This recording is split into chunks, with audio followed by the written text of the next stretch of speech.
There's one of our belayers coming over from the US tie. There. He's an absolute legend on the belay scene, this man.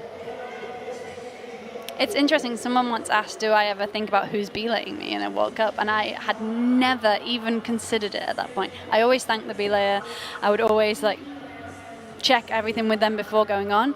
But I was asked, do they have to have qualifications? Do they need anything? And I didn't even know. But yeah, it was a surprise to me that I'd never considered it. Because normally if you're climbing in a gym, you're like, who's belaying me this day? I've got their life in my hands. But no, all of these belayers are absolutely incredible. And you trust that entirely. Absolutely. And Ty is part of a team who is raising the standards of belaying. We're hoping to have a international standard at some point that's being worked on by Yeah, the it's IFSC. great to hear that that's being worked on. Philip Schenk. Sorry, Martin. Yeah, Philip Schenk on the left from Italy.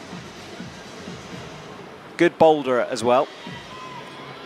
And Sean, I mean, you, as you said, you preferred bouldering perhaps, but and we see this wonderful tactic with some more boulder specialists, which is just forget the endurance, just climb really quickly, which can be a tactic. Yeah, I'm like the opposite of that. So I've got a background in lead climbing as a youth climber, and I climb so slowly on a lead route. I trained a little with Alex Magos. He would just get so frustrated at me.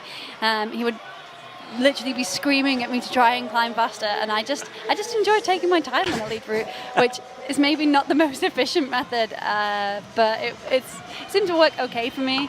I am a boulderer at heart, but I do love lead climbing too. Yeah, these athletes having to sort of diversify their talents. Yuju making really light work of this beginning section, looking calm, looking confident. Really great to see her climbing with such maturity at a young age. Yeah, wonderful flow from her. Martin falls trying to make the clip, and a very big fall. It's always awkward when you're pulling out rope to make a clip and then you slip whilst you're doing that. Obviously the fall is longer, but good belaying there for Ty to keep him off the ground. Great belaying for sure. Hats off to him.